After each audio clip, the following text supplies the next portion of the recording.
There's a moment many adults recognize, especially after 40. You're lying in bed, the house is quiet, the world is asleep, but your mind isn't. You might glance at the clock and think, "Why am I awake again?" Or you wake feeling tired despite spending 8 hours in bed. If that sounds familiar, let me reassure you, this is not a personal failure. It's biology. I'm Dr. E.I. Williams, a board-certified physician, and today we're going to talk about sleep hygiene and what it really means, why it matters more as we age, and how small, consistent, evidence-based changes in your sleep routine can meaningfully influence your health, energy, and longevity. This isn't about hacks or perfection. It's about understanding how sleep works and working with your physiology instead of against it. As we move into midlife, sleep architecture naturally changes.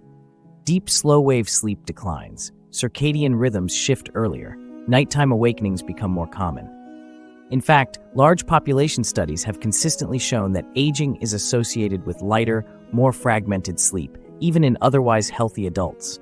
But here's why this matters. Sleep isn't just rest, it's active biological maintenance.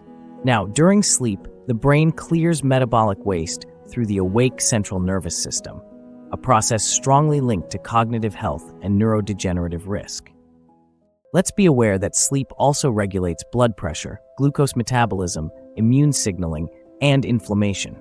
Studies, including a review article published in Circulation Research by Fernandez Mendoza, have shown that chronic sleep disruption are associated with increased risk of cardiovascular disease, type 2 diabetes, depression, and cognitive decline. And this is where sleep hygiene enters the conversation, not as a trend, but as preventive medicine. Sleep hygiene is often misunderstood. It's not a product, it's not a supplement, and it's not about forcing sleep. Simply put, sleep hygiene refers to behavioral and environmental practices that support the brain's natural sleep-wake regulation. We now know that sleep hygiene interventions can improve sleep quality and sleep latency in many adults, particularly when practiced consistently. Let's emphasize the word consistently in this context. But it's important to be honest and balanced. Most sleep hygiene research is observational or behavioral. It shows associations and not guarantees. Individual responses vary based on genetics, medical conditions, medications, and stress physiology. So rather than prescribing rigid rules, my goal here is to help you understand the why behind the recommendations so you can thoughtfully discuss what may be appropriate for you with your own healthcare provider. Let's move on to another important concept about sleep hygiene you need to know. At the center of sleep hygiene is your circadian rhythm, a 24-hour biological clock regulated primarily by light exposure. Light signals travel directly from the retina to the brain's suprachiasmatic nucleus, the master clock that coordinates sleep, hormone release, body temperature, and metabolism. As we should expect, morning light strengthens circadian alignment. Evening artificial light, however, weakens it. In fact, NIH-funded studies demonstrate that exposure to blue-enriched light in the evening suppresses melatonin and delays sleep onset, particularly in older adults. Here is why. Blue light signals your brain that it's daytime, delaying melatonin production and increasing sleep latency or delay of sleep onset. To make matter worse, as we age, the circadian system becomes more sensitive to disruption. This explains why inconsistent sleep schedules, late-night screens, or irregular routines feel more punishing after 40 than they did in our 20s. Therefore, sleep hygiene isn't about controlling sleep. It's about sending consistent biological signals that say, it's time to rest. Think of sleep as a landing, not a light switch. The brain needs time to decelerate. Clinical studies have shown time and again that consistent pre-sleep routines reduce cognitive arousal, lower cortisol levels, and shorten sleep onset latency.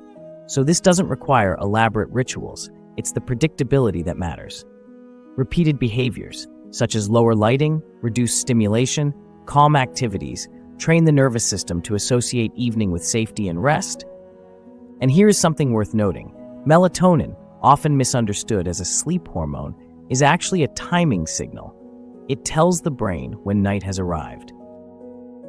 This is why timing becomes increasingly important as we age. Okay, what about your sleep environment? Well, your sleep environment silently shapes your sleep quality. A small but compelling study by Moyen and colleagues investigated how overnight temperature regulation influences sleep duration. The result in that study shows that cooler ambient temperatures promote deeper sleep by facilitating the natural drop in core body temperature that precedes sleep. Darkness matters too. Even low levels of ambient light during sleep have been associated with increased nighttime heart rate and impaired glucose or blood sugar regulation. Quiet environment matters as well. Guess what? Noise fragments sleep architecture, even when it doesn't fully awaken you. So your bedroom is not just a place to sleep, it's part of your long-term health strategy. By the way, it's essential to acknowledge limits. Sleep hygiene improves sleep for many people, but it does not diagnose or treat all sleep disorders. Conditions like obstructive sleep apnea, chronic insomnia disorder, restless leg syndrome, medication effects, or mood disorders require individualized evaluation. If sleep problems persist despite good habits, that's not a failure. It's a signal to seek medical guidance. This video is educational, not diagnostic. Empowerment comes from knowledge, and partnership comes from personalized care. Remember, sleep hygiene is not about control, it's about alignment. Small, consistent changes, practiced over time, can meaningfully influence your metabolic health, cognitive clarity, emotional resilience, and longevity.